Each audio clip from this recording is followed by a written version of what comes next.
नमस्कार, मैं हूं अमित कुमार पालित। भारत की भौगोलिक स्थिति ऐसी है कि भारत के एक तरफ पाकिस्तान है तो एक तरफ चीन है। तो ऐसे में दोनों ही देशों के साथ भारत के जिस तरह के रिश्ते हैं, युद्ध का खतरा हमेशा बना रहता है। और जैसा कि लगातार ये कहा जाता है कि भारत को अगर कभी युद्ध करने की जरूरत पड़ी तो हो सकता है कि टू फ्रंट वॉर लड़ना पड़े, यानी कि दो देशों के साथ युद्ध लड़ना पड़े। अब हम ऐसा क्यों कह रहे हैं? क्योंकि जिस तरह की परिस्थितियां इस वक्त पूरी दुनिया में देखने को मिल रही हैं, उसके लिहाज से देखा जाए तो भारत को तो इसकी तैयारी करनी चाहिए, क्योंकि जो हमारे रणनीतिकार हैं या फिर हमारे जो रक्षा विशेषज्ञ हैं, वो भारत को लगातार इसी की तैयारी के लिए कह रहे हैं कि हमें तैयार रहना चाहिए टू फ्रंट वॉर के लिए, क्योंकि एक तरफ पाकिस्तान और एक तरफ चीन है। अब इसका सबसे ताज़ा अगर आपको हम उदाहरण दें तो वो है ऑपरेशन सिंदूर। ऑपरेशन सिंदूर में जब भारत और पाकिस्तान के बीच एक तरह से कहते हैं चंद घंटों की, चंद दिनों की युद्ध की शुरुआत हुई थी, तो भारत ने पाकिस्तान पर खूब मारा। लेकिन उस दौरान इनडायरेक्टली या पीछे से चीन मदद कर रहा था पाकिस्तान की, चाहे वो हथियारों के जरिए हो या फिर रियल टाइम इंफॉर्मेशन देने की बात हो। तो ये एक तरह से टू फ्रंट वॉर ही है कि आप एक वक्त में पाकिस्तान से नहीं लड़ रहे, आप पाकिस्तान और चीन के साथ भी लड़ रहे हैं। और यही अगर कहते हैं ना कि इनडायरेक्ट से डायरेक्ट हो जाए, तब क्या करेंगे? अब उसी की तैयारी भारत ने ऑपरेशन सिंदूर के ठीक बाद से करनी शुरू कर दी। और भारत ने क्या किया? भारत ने दुनिया में जो वैश्विक हालात को देखते हुए, या फिर यूक्रेन रशिया वॉर से हो या फिर ईरान और यूएस की जो लड़ाई हुई, उसको देखते हुए भारत ने आत्मनिर्भरता और साथ ही साथ अपने मिसाइल डिफेंस सिस्टम और अपने मिसाइलों की तादाद बढ़ानी शुरू कर दी। क्योंकि आने वाला जो युद्ध होगा वो मॉडर्न वॉरफेयर है। उसमें ऐसा नहीं है कि आमने सामने बंदूक से लड़ाई की जाएगी, टैंक को तोपों से लड़ाई की जाएगी। ये भी एक लड़ाई का हिस्सा होगा, लेकिन उससे कहीं ज्यादा होगा कि आप किस तरह से खुद को अपने दुश्मनों के मिसाइल से बचाएं और साथ ही साथ जरूरत पड़ने पर उन पर मिसाइल दागें भी। तो ये एक ऐसा युद्ध का आप कह सकते हैं परिस्थिति है जो आने वाले वक्त में और ज्यादा देखने को मिलेगी, जिसके लिए भारत ने अपनी तैयारी कर ली है। और इसीलिए भारत को टू फ्रंट वॉर के लिए तैयार रहना पड़ेगा। अब ऐसा इसलिए इसको चर्चा में लाया गया क्योंकि भारत ने एक मिसाइल टेस्ट किया है। अब इसका नाम है long range land attack cruise missile. Long range land attack cruise missile. अब तक क्रूज मिसाइल की बात की जाए तो भारत के पास जो क्रूज मिसाइल है वो है ब्राह्मोस, जिसको रशिया के साथ मिलकर भारत ने बनाया है। अब रशिया के साथ जो ब्राह्मोस को बनाया गया है, उसमें जो उसकी दूरी है, जो रेंज है, वो करीब 300 किलोमीटर या 350 किलोमीटर की है। अब उसे बढ़ाकर 500 से 600 या 700 तक करने की बात हो रही है। लेकिन इस बीच ही भारत ने अपनी ही तकनीक से, डीआरडीओ ने अपनी ही तकनीक से ये long range land attack cruise missile परीक्षण कर लिया और सफल रहा परीक्षण। अब इसका रेंज भी आप देखिए कितना है, 1000 से 1500 किलोमीटर का है। अब तो पहली चीज ये आती है कि ये मिसाइल इस वक्त क्यों टेस्ट किया गया। देखिए, इसकी जो टेस्टिंग है, आप सवाल ये उठाया जा रहा है कि ठीक, आप देखिए कि ऑपरेशन सिंदूर के बाद से भारत ने लगातार अपने मिसाइलों को टेस्ट करने की जो तादाद है उसको बढ़ा दी है, स्पीड बढ़ा दी है। ना सिर्फ हम मिसाइलों को टेस्ट किए जा रहे हैं, बल्कि साथ साथ हम अपने एयर डिफेंस सिस्टम को भी मजबूत कर रहे हैं। उसी के तहत हाल ही में बैलिस्टिक मिसाइल डिफेंस सिस्टम को भारत ने तैयार कर लिया है। और दुनिया के चंद देश होंगे जिसमें अमेरिका है, इजराइल है, इसके अलावा चीन है, रशिया है, उसके बाद भारत एक ऐसा देश है जिसने खुद अपना बैलिस्टिक मिसाइल डिफेंस सिस्टम तैयार कर लिया है। अब भारत को इसके लिए किसी दूसरे देश पर निर्भर रहने की जरूरत नहीं है। यानी कि किसी देश से अगर बैलिस्टिक मिसाइल दागा जाता है तो भारत उसको हवा में ही मार कर सकता है। और इसके लिए आप जानते हैं कि आधुनिक रडार की जरूरत होती है, जो भारत ने खुद तैयार किया है। तो उसी तरह से भारत, ये तो हो गया आपका कि जब डिफेंस, लेकिन साथ ही आपके अंदर हमला करने की भी कैपेसिटी होनी चाहिए, जिसको कहते हैं डिटरेंस। यानी कि सिर्फ आपको युद्ध लड़ने नहीं जा रहे हैं कि हम परीक्षण कर रहे हैं, तो इसका मतलब यह नहीं कि अच्छा भारत तैयारी कर रहा है चीन से लड़ाई लड़ेंगे या फिर हम पाकिस्तान के साथ लड़ाई लड़ेंगे। नहीं, ये एक होता है कि एक तो है खुद को बचाना है, अपना डिफेंस तैयार करना, जिसके लिए मिसाइल डिफेंस सिस्टम तैयार हो रहा है। और दूसरा है डिटरेंस। अगर कोई कोशिश करता है, आंख दिखाता है, तो उसको समझाना। अब वो आप बातों से भी समझा सकते हैं और मार के भी समझा सकते हैं, तो उसे कहते हैं डिटरेंस, जिसमें भारत ने अपने लिए ये खास मिसाइल तैयार कर लिया है, long range land attack cruise missile. 1000 से 1500 किलोमीटर का इसका रेंज है।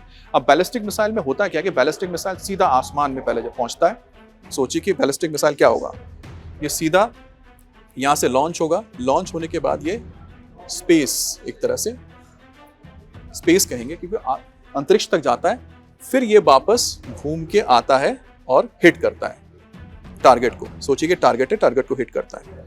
लेकिन जो क्रूज मिसाइल है, ये जो क्रूज मिसाइल होते हैं, क्रूज मिसाइल कैसे काम करता है? क्रूज मिसाइल को आप अगर यहाँ से जमीन से दागते हैं तो ये सीधा स्पेस में नहीं जाएगा, वो जमीन से बहुत कम ऊंचाई पर उड़ता रहता है, बहुत कम ऊंचाई पर उड़ता रहेगा।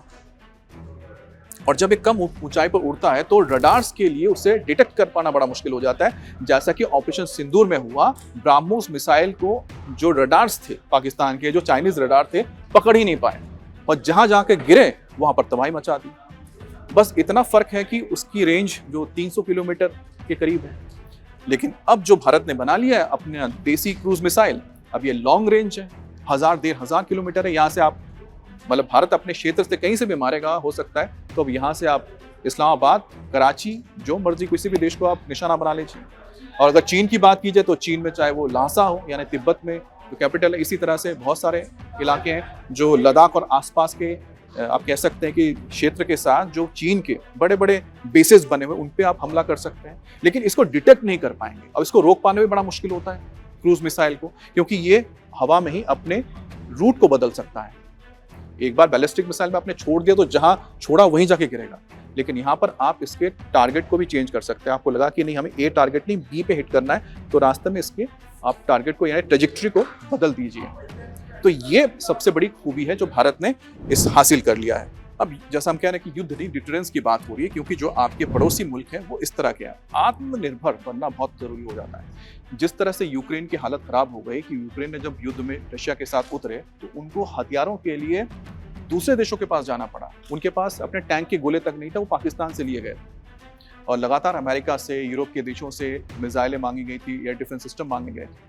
तो भारत ने जब देखा कि जब युद्ध की स्थिति में ऐसा हो सकता है कि रशिया से अगर हम हथियार लेते हैं या किसी और देश से हथियार लेते हैं, तो अगर वो युद्ध में चले जाते हैं तो आपको तो हथियार मिलेगा ही नहीं, आप खाली हाथ बैठे रहेंगे।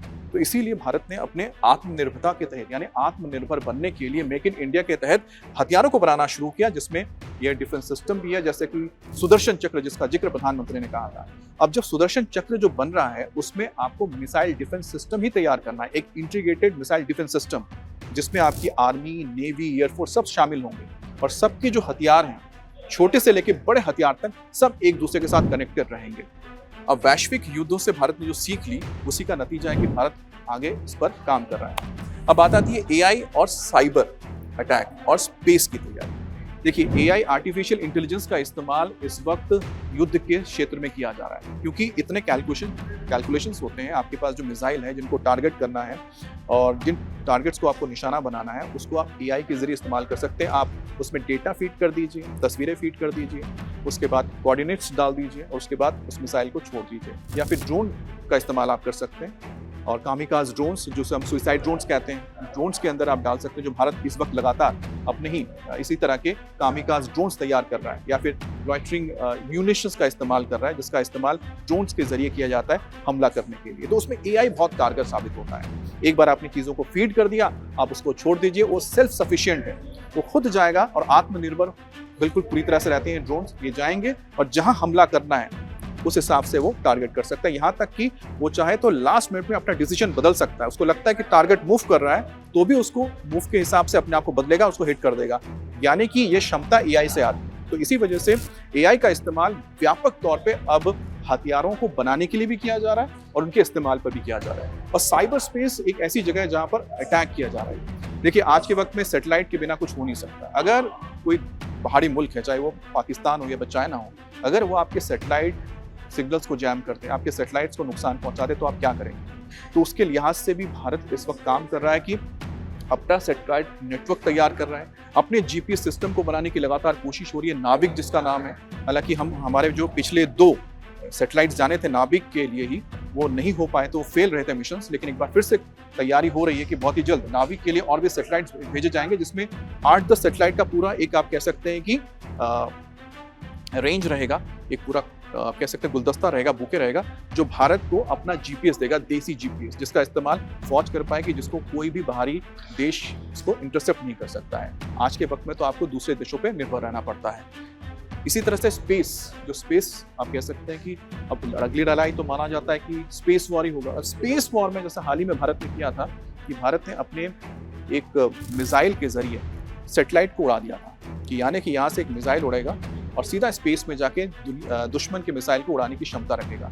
तो ये भी कैपेबिलिटी आपको चाहिए जो भारत ने हासिल किया है। तो एक एक करके भारत ऐसी सारी चीज़ों को हासिल करता हुआ जा रहा है। अब चीन पाक के लिए अलग अलग रणनीति होगी।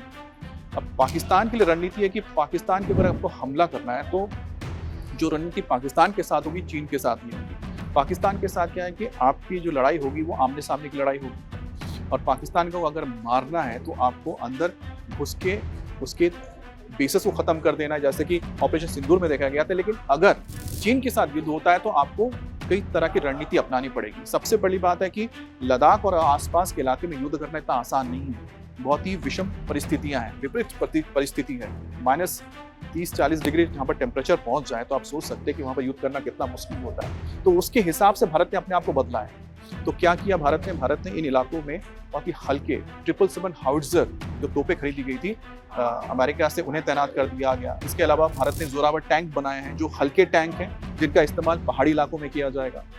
इसी तरह से भारत ने एक अलग रणनीति तैयार की है, अलग जो आपके हथियारों का एक पूरा जखीरा तैयार किया है जो चीन के लिए इस्तेमाल होगा और पाकिस्तान के लिए इस्तेमाल करने के लिए अलग चीज तैयार की गई है। अब जैसे इंटीग्रेटेड बैटल ग्रुप तैयार किया गया है जिसका इस्तेमाल पाकिस्तान के लिए किया जाएगा, जिसमें आपके टैंक्स रेजिमेंट भी होंगे, जिसमें तोपें भी होंगी, आर्टिलरी भी होगा, इसके अलावा इन्फेंट्री होगी और साथ ही साथ अटैक हेलीकॉप्टर्स भी होंगे जो एक साथ हमला करेंगे और जिसमें घातक कमांडोज भी होंगे या जो सीधा एक जाएंगे और एक साथ कोऑर्डिनेट होते हुए पाकिस्तान के अंदर हमला करके उसको क्या कह सकते हैं कि अपने टारगेट को खत्म कर देंगे या फिर जहां पर कब्जा करना उसे कब्जा कर लेंगे। तो दोनों देखिए बहुत ही अलग अलग किस्म के ही रणनीति तैयार की गई है जिसके हिसाब से भारत काम कर रहा है।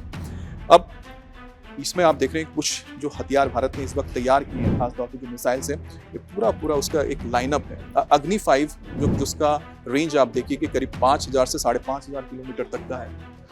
उसी तरह से अग्नि प्राइम का 1000 से 2000 है। लेकिन अग्नि प्राइम क्या है कि जिसको आप कैनिस्टर यानी कि आप देखते हैं कि जैसे कैन होता है, कैन के अंदर रख सकते हैं, तो कैन के अंदर जो मिसाइल रखा जाता है वो कई सालों तक सुरक्षित रहता है। तो क्योंकि जो बाहर की आबो हवा होती है, मॉइस्चर होता है, उसको खराब नहीं करते, तो ज़्यादा दिन तक आप इस्तेमाल कर सकते हैं। और साथ ही साथ जो फ्यूल इसमें इस्तेमाल होता है उसको भी आप कह सकते हैं मॉडर्न इस्तेमाल किया गया है कुछ खास।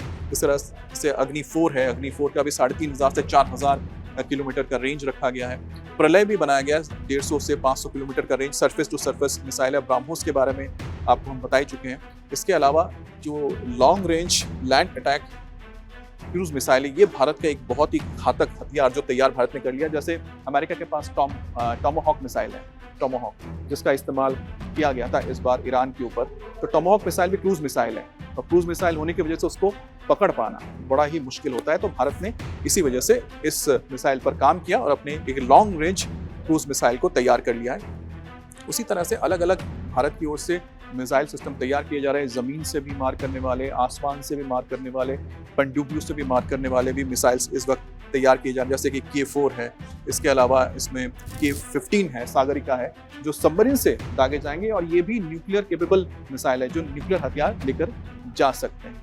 तो इस बीच भारत के लिए महत्वपूर्ण ये हो जाता है कि जो चीन और पाकिस्तान के लिहाज से भारत ने जो अपनी तैयारी की है उसमें एक और अहम चीज़ है, भारत चाहे तो मलाक्का स्टेट जहाँ से चीन के बहुत सारे जहाज गुजरते हैं, हमारा जो अंडमान निकोबार आइलैंड है उसके बहुत ही करीब से, वहाँ भारत इस वक्त बड़ा काम कर रहा है। तो ग्रेटर निकोबार जो आइलैंड है वहाँ पर भारत अपना एक पोर्ट तैयार कर रहा है, एक शहर तैयार कर रहा है जिसका इस्तेमाल वाणिज्य यानी कि व्यापार के लिए तो किया ही जाएगा, लेकिन साथ ही साथ यहाँ पर एक एयरपोर्ट भी तैयार किया जा रहा है जिसका सिविल इस्तेमाल भी होगा, साथ ही साथ मिलिट्री इस्तेमाल भी होगा। और ज़रूरत पड़ने पर मलाक्का स्टेट है उसको आप चोक कर सकते हैं, वहाँ पर भी घेराबंदी कर सकते हैं जैसे स्टेट ऑफ हॉर्मुज में हुआ था।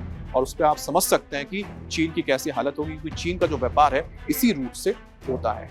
तो यही है भारत की आप कह सकते हैं कि एक दो युद्ध को लड़ने की रणनीति, जिसके तहत मिसाइलों का इस्तेमाल किस तरह से किया जाएगा वो भारत आत्मनिर्भर बनता जा रहा है, खुद अपने मिसाइल तैयार कर रहा है। दूसरा है कि किस तरह से आप एयर डिफेंस सिस्टम अपने खुद के तैयार कर रहे हैं, बैलिस्टिक मिसाइल डिफेंस सिस्टम तैयार कर लिया गया है, और इसके अलावा हथियार तो हैं ही,